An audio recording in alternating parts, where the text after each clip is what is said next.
the Hockey Show, and today we're talking about game number 2 between the Florida Panthers and the New York Rangers, where the team from New York, the Blue Shirts, take the game in overtime with a 2-1 victory over the Florida Panthers, as the Cats from Miami are unable to win game 2 and take a 2-0 series lead as the Rangers tie it all up at 1 apiece. So, this game, overall, to me personally, I think this has been the most impressive game by the Rangers so far, right? Against, the Capitals, even, though they, dominated them, they never really, showed any weakness to them, but any of the teams in the playoffs that deservingly of winning the Stanley Cup, or at least get to the Eastern or Western Conference Finals, would have handed the Capitals a sweep no matter what. So, to me, no matter how good they played against the Caps, it really wasn't it was just a statement showing, yes, we are a true team. We didn't give an inch to them, right? So to me, because they didn't show any weakness to them, it's whatever, right? It's expected, not to give any non-credit to them. But they showed that they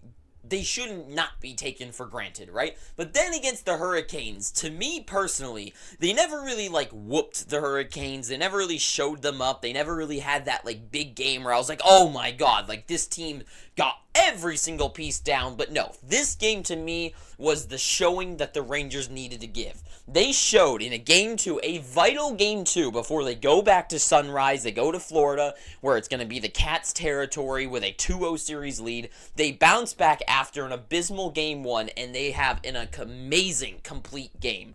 The Rangers, they played everywhere, right? They were tight. They showed it off. They showed immediately that they were there to play fast and play hard. Rempe on the ice was a huge game changer, and even though he showed a fool later on in the game by Kulikov, where Kulikov and him went in after the puck, and Kulikov sat his ass down, and then not just that, but along the wall in the same shift, Rempe goes for the hit, and then he gets stood up, and he's the one that falls down. Rempe is. The Empire State Building, as much as he is a fun and nice player to cheer for, and there really isn't a bad side to him, because he's not truly the dirtiest player, and especially off ice, he is a funny guy, but he was not his best showing. And oh my god, the commentators, right, not to focus on Rempe too much, but I just gotta say, they treat him like the biggest goddamn deal in the world, and the hits that they were showing, they're Rempe, freaking Ray Ferraro, the worst commentator in history. He's just Rempe just kills Bennett along the walls. He doesn't say that, but he acts like it's the biggest hit in the world. They show the clip, and it's just a barely grazing of Bennett, right? And it's just they need to calm down with Rempe. He is fun to watch, and he's exciting, but the commentators need to cool it. But anyways, sorry to move past that, but Igor Shesterkin, amazing performance by him. The defense limited the Panthers' chances all the time. The top guys were creating big chances, creating a lot of momentum, creating threats, really punishing the defense of the Panthers to really challenge them and keep them on their feet. And the biggest thing about the Rangers game tonight is it felt like they made the Panthers fight uphill. The entire game by the Cats, it was them fighting back, right? It was them climbing up a hill, and the Rangers were really being steep with it.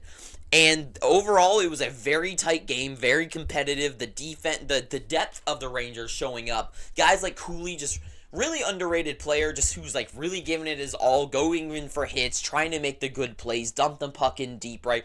They make the smart plays. The Roslovic was having a great game. A lot of good players just showing up. Trocheck, of course, getting the first goal of the game, getting off hot in that first 6 minutes, which was such a good start, right? If you start off hot, that can carry through a game, take the Rangers, that game 1 against the Hurricanes, right? Hot start to begin that game, and the Hurricanes just couldn't really climb out of it. This game, that hot start set the tone for the game, and they just kept it going throughout. Now, the Cats absolutely had their moments, without a doubt. It's not like this was a one-sided game at all, right? This was absolutely the Rangers versus the Cats. It was not the Rangers beating the Cats. And the Panthers, they had their good showings, especially Barkov. Alexander Barkov, I think, has to be maybe, if it was just I don't know, individual performances, especially this one shift, if anyone was paying attention, but at in the second period with 3 minutes left, especially around the 2-minute 30-second mark, Barkov, his one like man unit of the way he can hold onto the puck and keep plays alive was absolutely incredible. Especially someone like me who is some like obviously not the best at hockey, right? I was never the greatest, but at being able to play the game, Barkov's play, that guy right there, his play on the ice is like insane if you watch it. If you're a hockey player, I think you can absolutely like fall in love with watching what Barkov does. He is a one-man machine, and unlike what McDavid does, right? Because McDavid's awesome, and McKinnon and McCarr, like all these guys are incredible at like creating offense. But what Barkov can do as a one-man unit and just keep a play alive is just unreal. It is unreal, and Barkov is someone who absolutely deserves more credit in the NHL for being one of the best players because he is unreal. But anyways, he's unable to create any offense for his team. Verhaeghe, the only goal for the Panthers this game in the first period to tie it up on that the power play. It was a weird power play. Like, Verhaeghe just, like, skated in. Rodriguez just standing there without any pressure on him. Like, it's one of those plays that really worries me about the Rangers sometimes. It's kind of like Game 1, where it's just, like, they kind of gave up. And I don't mean, like, gave up, like, forever. But it's just one of those plays where it's like, really? Like, what happened? Like, they just stopped, like, trying for, like, half a second, and a team like the Panthers is going to score on that, but it kept going. It kept going throughout the game. The Rangers played, like, a full, other than that one shift, like, I would say played, like, a full 59 minutes throughout this game. Well, I guess it went to overtime, so a good, like, 67 minutes, I don't know. But, Barclay Goodrow's game-winning goal was awesome. Being a Sharks fan myself, I'm used to, seeing Barclay Goodrow rise to the occasion in playoffs. And it was a good goal. It was a solid goal. It's one that you can really appreciate. You know, sometimes you like the McDavid goal kind of in overtime against the Stars in Game 1 is kind of one of those goals where I'm like, like, fine. But this one was like just off on the rush, just skating down the ice, center of the ice, just shot in the back of the net, kind of in top shelf, definitely top shelf, but like bar down, top shelf, right in the back of the net. Bobrovsky couldn't save it. It's just one of those goals that you can really appreciate. But it's one of those goals too, as like a Panthers fan, that you're like, like, come on, like, of all of them, like, it was just like a simple shot, like, from Barclay Goodrow, more of a defensive player. So it's kind of a tough one, but overall, like, the Panthers, they were awesome, right? But this is one of those games where, like, Tkachuk, like, Reinhart, like, weren't completely on it tonight. They weren't as clutch as they used to be. Like, Reinhart had one of those chances where he just didn't really get his good stick on it. Tkachuk just, like, really not getting that many good chances on net. Like, he was good defensively, actually, but throughout the game, like, offensively, the Rangers did awesome and shutting down the Panthers and never giving up that momentum, right? It was only like Barkov is the only guy that I saw like giving a good chance. Like Barkov and Forsling, right? Like those two guys were the stars for the Panthers tonight. And Bobrovsky. Bobrovsky was huge too. And I will say on that the one shot, the crazy was it Wenberg? Whatever the shot was, where Ekman Larson, like, saved it, like, off his ass, and then it went underneath Bobrovsky. I think, if you look at it from that one angle, that I think Bobrovsky was going to make that save, but the commentators just like, Bobrovsky's not saving that, and it's like, I think he could have, but that was an awesome save. Like, this game was so fun to watch, like, an absolute, like, barn burner, as they would say, the stupid commentators, but overall, like, each team had their chances going back and forth. Zibanejad and Panarin really pushed the pace. Trocheck was a menace out there, right? Like, it was all over. Like, the Rangers played their game. Their top guys really created pressure, created a lot of momentum, kept threats going up.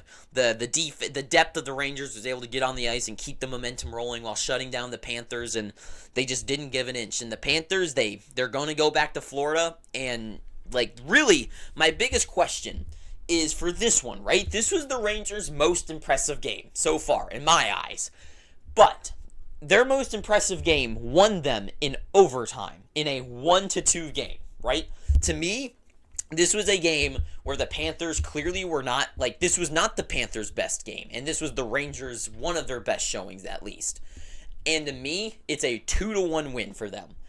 Can the Rangers keep this up for 4 more wins before the Panthers play like they did in Game 1, right? That's my concern. is they barely got out of this game with the win, right? And no matter how you scratch it, right, it is a 2-1 game in overtime. This is a super close game where it could have easily gone the other way. So to me, it makes me wonder, right? Like, do the Rangers have the capacity to keep this up, right? Because throughout this playoffs, like especially against the Hurricanes, to me it was them playing a solid 10 minutes that won them the game.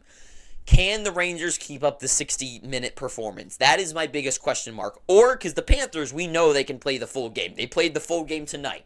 So, to me, can Reinhart, does Matthew Tkachuk, does Barkov start putting pucks in the back of the net, right? Does Bobrovsky steal the next game? And does the Rangers finally have their moment where they have that bad game where the series goes 2-1? Do they go to Florida, and can they keep up this performance before the Panthers are able to punish the Rangers enough times? I don't know.